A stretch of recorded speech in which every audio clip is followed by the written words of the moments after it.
first thank Bart. I mean, you were blessed. You know, what I love when I see an elected official is when it's someone who's normal, right?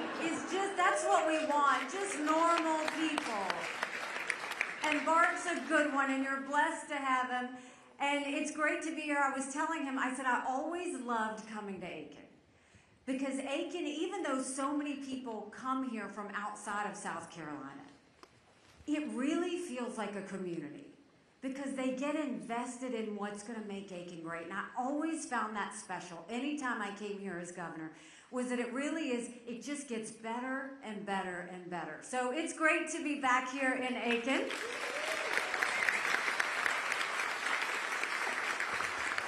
It's been a whirlwind of almost what's been a year, which is amazing to believe. You know, we started with 14 candidates in the race.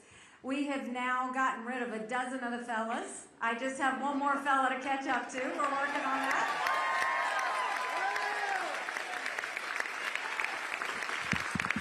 And the goal was to continue to build. We had 2% in Iowa.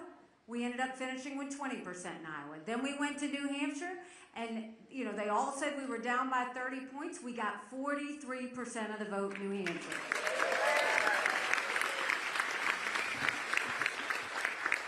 And the night of the New Hampshire election, I kid you not, Donald Trump had a temper tantrum on stage.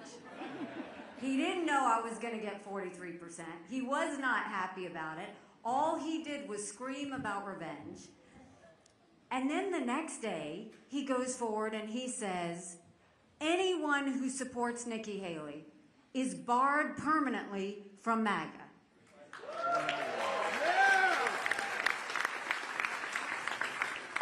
So the problem with those things is, the bigger issue is not that I got 43% of the vote. It's that he, as the incumbent Republican, didn't get 43% of the vote. Think about that. Yeah. And then you go and you look at the fact that he's barring people from his club. That's not what running for president is. It's about addition. You're supposed to be bringing as many people into the fold, not pushing people out. We decided to have fun with it. We sold T-shirts that said barred permanently. We sold 20,000 T-shirts. It was amazing. So then the next day, he goes and tries to push the RNC to name him the presumptive nominee and get me out of the race. Only 2 states have voted. In order to become president, you have to have 1,215 delegates. Donald Trump has 32, I have 17. You've got 48 states and more territories that have to vote. We don't do coronations in America. This is a democracy. Everybody needs to vote.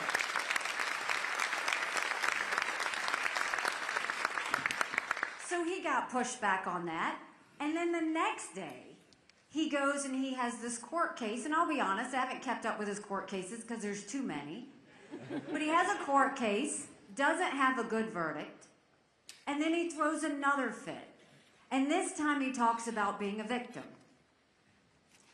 And what bothers me is whether it was the night of the New Hampshire election or whether it was after this court case, at no point did he talk about the American people.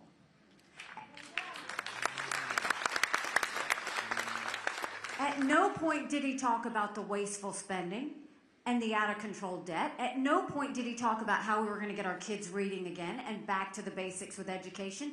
At no point did he talk about the lawlessness at the border and how out of control it is. At no point did he talk about the wars around the world. He only talked about himself.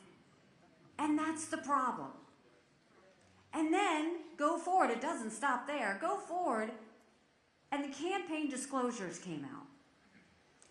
And here, of his campaign donations, he paid $50 million in legal fees for personal cases against himself. Think about that. $50 million. So now it's clear why he wants me to get out of the race, is because he needs more money to pay for his legal fees. And it's true. The rumor mill in the campaign trail was that he doesn't have much money. And I thought, well, that can't be the case. But I noticed he doesn't have any commercials on TV here. He's not doing any events here. Up until now, he hasn't been here. And so I knew he was doing less and less, but now we know why. He's saving it for his legal fees. I have no issues with him and him running. What I do have issues with is our country is in disarray and the world is on fire, and we need to start to get to work to fix her. That's the problem.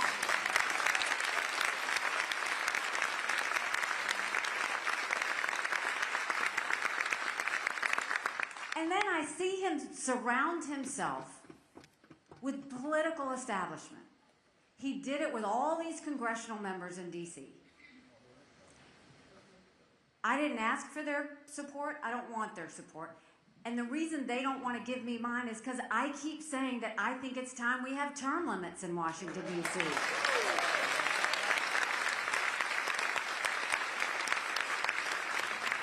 I think we need to have mental competency tests for anyone over the age of 75.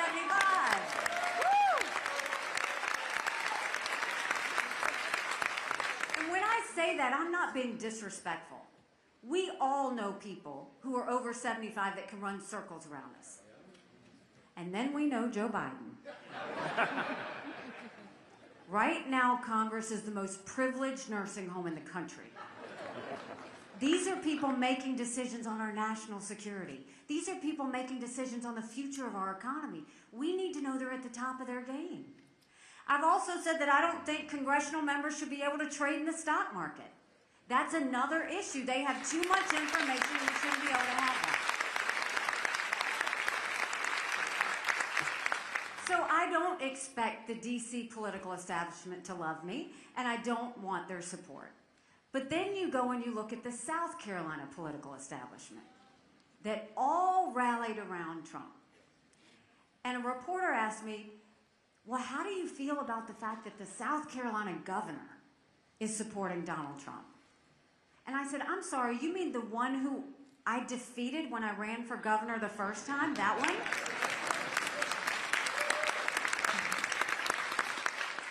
And then they said, what do you think about these legislators like Bill Taylor and all of these other, which Bill Taylor, who I know is one of yours, said that I only had 5 friends when I was governor in Columbia.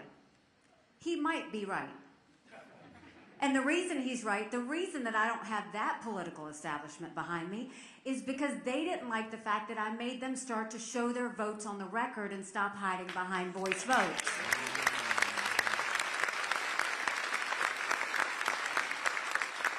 They didn't like the fact that I made them disclose their income and show taxpayers who was paying them.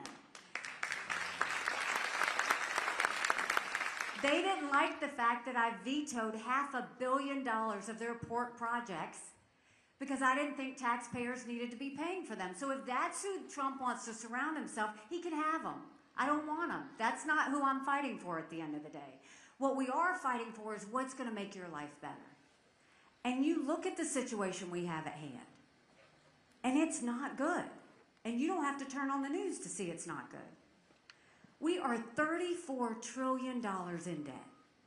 We're having to borrow money just to make our interest payments. China owns some of that debt. And I've always spoken in hard truths, and I'm going to do that with you today. I would love to say that Biden did that to us. But our Republicans did that to us too. You go back and look at that $2.2 trillion COVID stimulus bill that passed with no accountability. It expanded welfare that's now left us with 80 million Americans on Medicaid, 42 million Americans on food stamps. That's 1/3 of our country. And did Republicans try and make it right? No. They opened up pet projects and earmarks for the first time in 10 years, pushing through 7,000 of them last year. Want to know how they spent your money? $30 million on an honors college in Vermont, $10 million to tear down a hotel in Alaska, $7.5 million on a courthouse in Colorado, and the list goes on. In the 2024 appropriations budget, Republicans put in $7.4 billion worth of pet projects. Democrats put in $2.8 billion. Now you tell me who the big spenders are. All while 1 in 6 American families can't afford their utility bill. 60% of Americans are living paycheck to paycheck. 50% of American families can't afford diapers. Something's got to give. Congress has one job, and that's to make sure they give a budget out on time. Do you know Congress has only given us a budget on time 4 times in 40 years? 4 times in 40 years. You know what I say about that? You don't get us a budget on time, you don't get paid, period.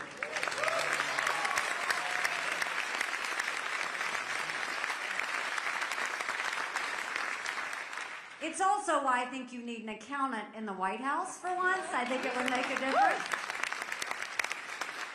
So how do we deal with the spending? The first thing we need to do is claw back the $100 billion of unspent COVID dollars that are still sitting out there. Instead of 87,000 IRS agents going after middle America, let's go after the hundreds of billions of dollars of COVID fraud. 1 out of every $7 was spent fraudulently. If 8% of our budget is interest, quit borrowing. Cut up the credit cards. You have to balance a budget every day. I had to balance a budget as governor. Why is Congress the only group that refuses to balance a budget? We'll stop the spending, we'll stop the borrowing, we'll eliminate the pet projects and earmarks, and I will veto any spending bill that doesn't take us back to pre-COVID levels. That will save us trillions.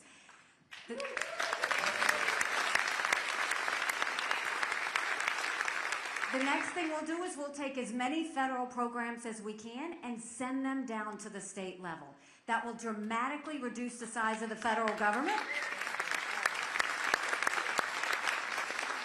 And it will empower people on the ground. Think education, think healthcare, think welfare, think mental health. If we cut the strings and sent that down to the states, what that could do. Right now, 70% of federal employees are still working from home 3 years after COVID.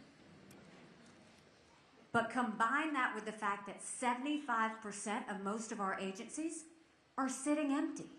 We're paying for that. It doesn't make sense. We've got to start bringing some normalcy back to things. Then you look at the fact that we're watching the rich get richer and the poor get poorer. We need to open up the middle class. That's why I want to eliminate the federal gas and diesel tax in this country. We want to cut taxes on the middle class and simplify the brackets. And we want to make the small business tax cuts permanent. They made them temporary. We need to make them permanent.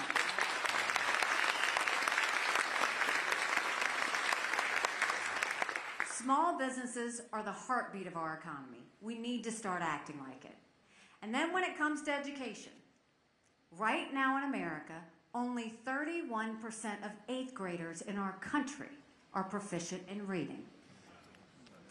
Only 27% of 8th graders are proficient in math. If we don't do something and do something quick, we're going to be in a world of hurt 10 years from now. In South Carolina, we knew if a child couldn't read by 3rd grade, they were 4 times less likely to graduate high school. So we did reform in our education system, and instead of pushing them forward, we started holding them back.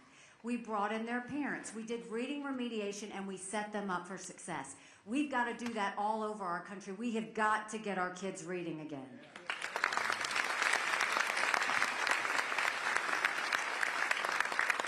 And no parent should ever wonder what's being said or taught to their child in the classroom. We need complete transparency in the classroom.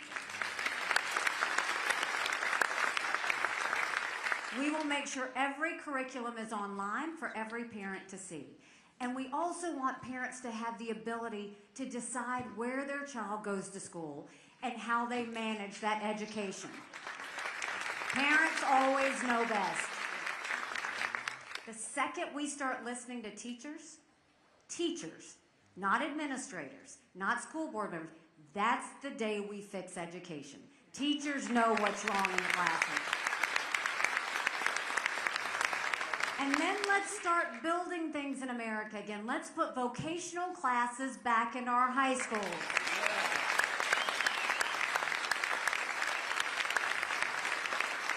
That way we get them invested in our system even before they finish school. And then as a point of personal privilege, for all you strong moms out there and all you girl dads, we love our boys, but we have to raise strong girls. Strong girls become strong women. Strong women become strong leaders. And none of that happens if biological boys are playing in girls' sports. We've got to cut that out.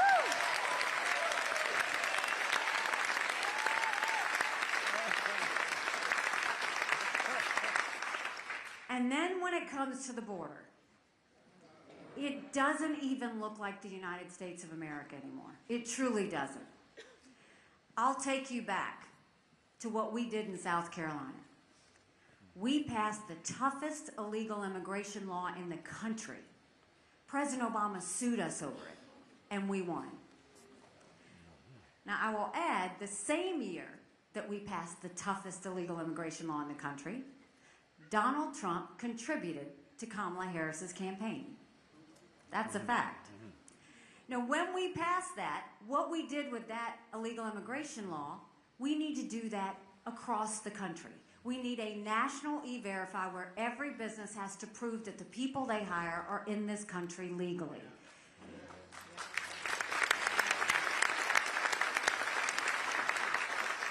We need to defund sanctuary cities once and for all. No more safe havens. We need to put 25,000 Border Patrol and ICE agents on the ground and let them do their job. We need to go back to the Remain in Mexico policy so that no one even steps foot on U.S. soil. And instead of catch and release, we need to go to catch and deport. That's what will stop what's happening on the border. Now, everybody's asking about this border deal that's coming out of Congress. And this is what I'll tell you. First of all, I think Trump is wrong to say we don't do anything on the border until the election. We can't wait that long. We can't wait that long. But I also think this goes to show how Congress just doesn't get anything done. If you look at the bill, the good side of the bill is it strengthens asylum laws. We need to strengthen who can file for asylum or not. The bad thing about the bill is it doesn't include the Remain in Mexico policy.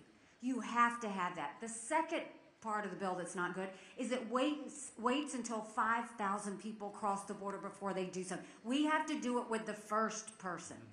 Right.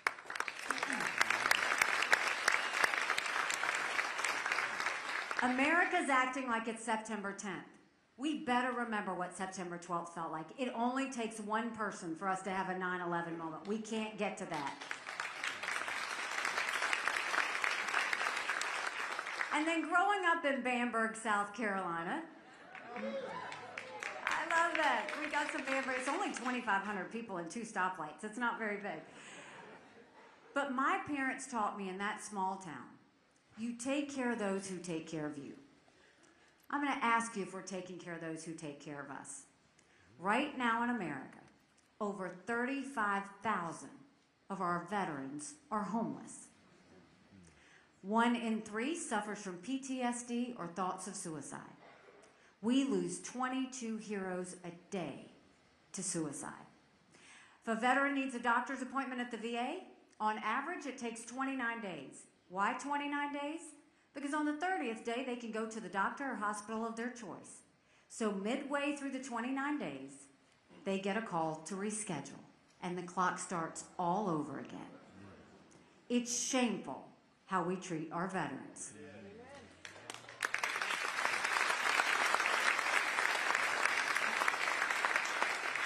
Now, I'm the proud wife of a combat veteran who served in Afghanistan.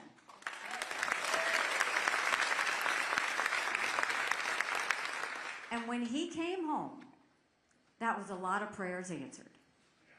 But that was the easy part. When we got home, life got hard. Michael couldn't hear loud noises. He couldn't be in crowds.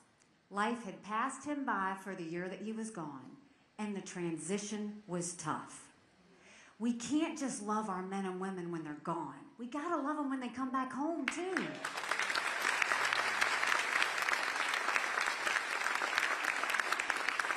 So instead of just a 2-week transition, let's take care of them for the long haul. Let's do telehealth so that we can get them the mental health care they need right when they need it. Let's let them go to the doctor or hospital of their choice. They've earned that right. And I think the best way to deal with VA health care, I think every member of Congress should have to get their health care from the VA. And you watch how that gets split.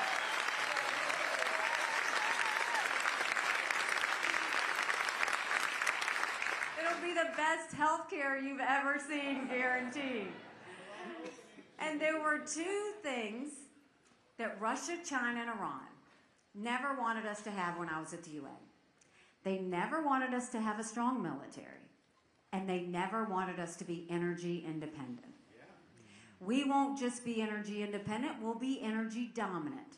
We will get the EPA out of the way. Right now they care more about sagebrush lizards than they do about whether we can afford our utility bill. We'll speed up our permitting. We'll get the pipelines going, including the Keystone Pipeline. We'll export as much liquefied natural gas as we can. We'll do nuclear. We'll do all of the above.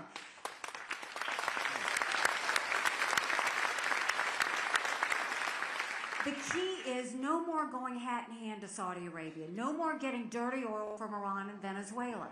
Let's not just do enough to be energy sufficient. Let's turn our energy sector into an economic powerhouse. That gets inflation down, that pays down our debt.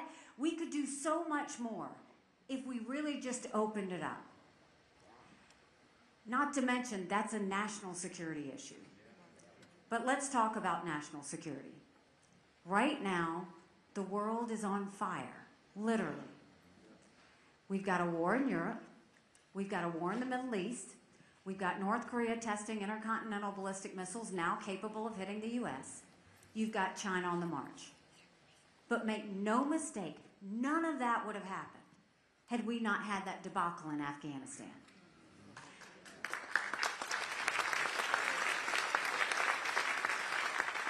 The idea that my husband and his military brothers and sisters who served there had to watch us leave Bagram Air Force Base in the middle of the night without telling our allies who stood shoulder to shoulder with us for decades because we asked them to be there.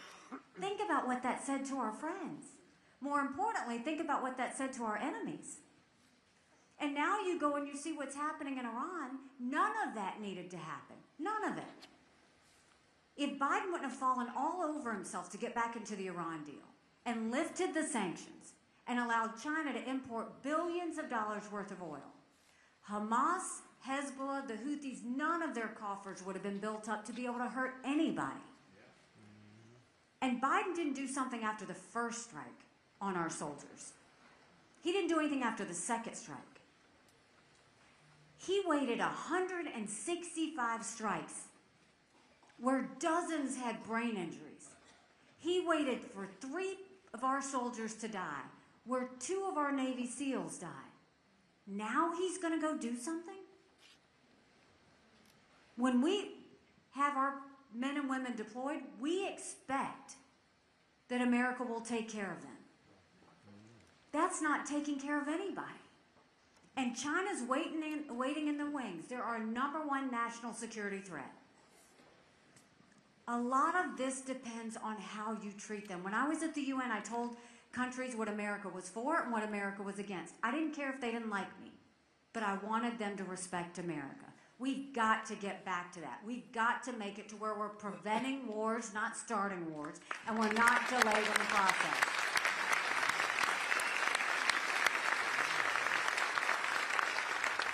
So we have the solutions. We know what it takes to fix our domestic issues. We know what it takes to fix our national security issues. But this is where we have to acknowledge more hard truths. Republicans have lost the last 7 out of 8 popular votes for president. That is nothing to be proud of. We should want to win the majority of Americans. But the only way we're going to win the majority of Americans is if we have a new generational conservative leader that leaves the negativity and the baggage behind and focuses on the solutions of the future.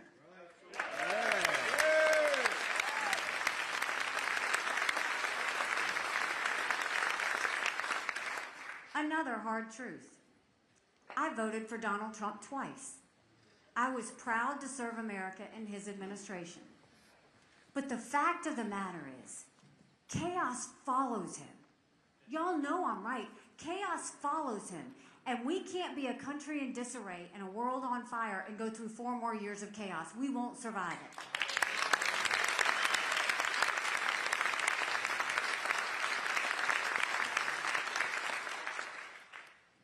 Another hard truth. We will have a female president of the United States.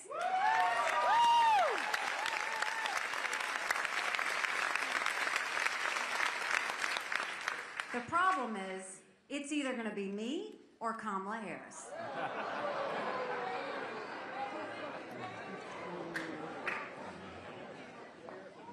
If you nominate Donald Trump, Kamala Harris will be our president.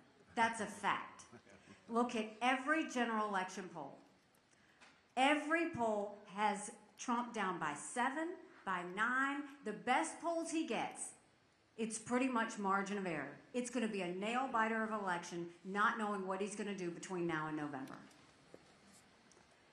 I'm in every one of those same general election polls. I defeat Biden by up to 17 points.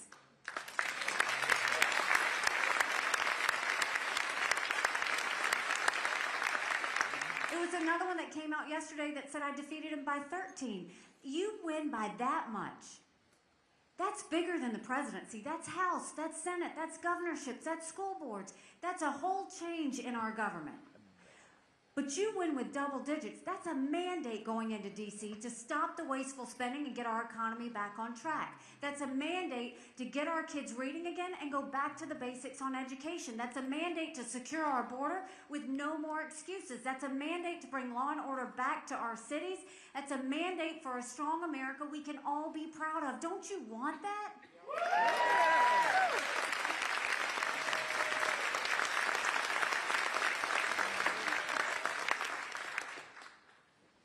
Because we can have that.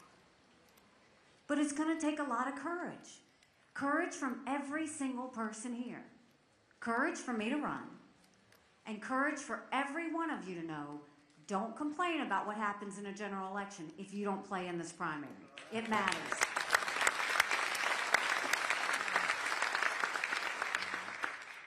Seven months ago, I dropped my husband Michael off at 4 a.m. for another year-long deployment. And I watched him and 230 soldiers pick up their 2 duffel bags of belongings to go to a country they'd never been, all in the name of protecting America. They're willing to sacrifice their lives and their families because they still believe in this amazing experiment that is America. So if they're willing to sacrifice for us there, shouldn't we be willing to fight for America here?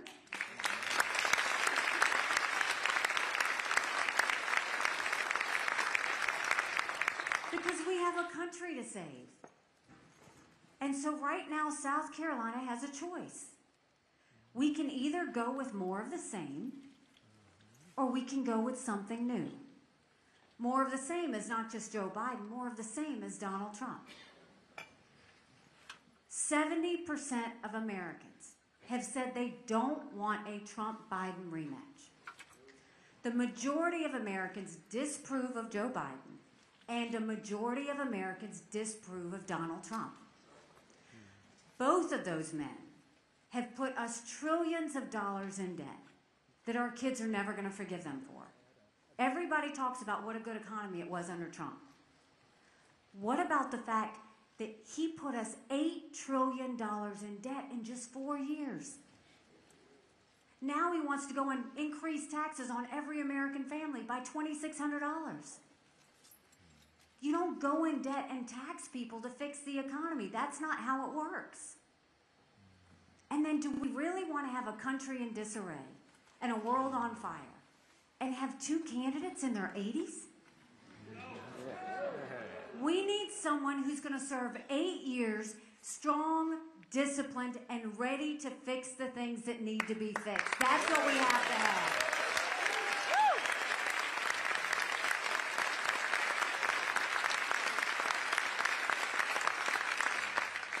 when I announced, someone asked me why I was running. And I said, you know, my parents came here 50 years ago to an America that was strong and proud and full of possibilities. I want them to know that country again. I'm doing this for Michael and his military brothers and sisters. They need to know their sacrifice matters. They need to know that we love our country. I'm doing this for my daughter, who just got married, and I saw how hard it was for her and her husband to buy a home. The average home buyer in America now is 49 years old. The American dream is leaving them. And I'm doing this for my son, who's a senior in college, and I am tired of watching him write papers of things he doesn't believe in just to get an A. That's not us. That's not America.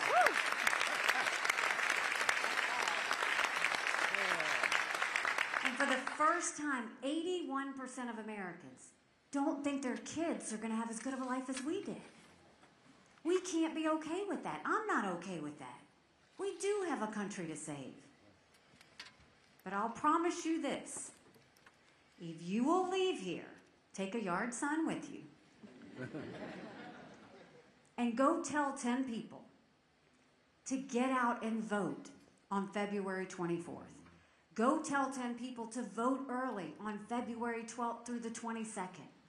Go tell those people who typically only vote in general elections and never vote in a primary that general elections are a choice. Primaries are when you make your choice. This is the time to make your choice. And if you do that, and yes, there's a card. They always say, don't forget the card. There's a card. If you will fill this out, they will get it on your way out. You can volunteer, you can get involved, you can, however you want to help. It's going to take all of us. But if you will rally with me and join this movement, I promise you, I will spend every single day trying to prove to you that you made a good decision. God bless you. Thank you, Aiken. Thank you very much.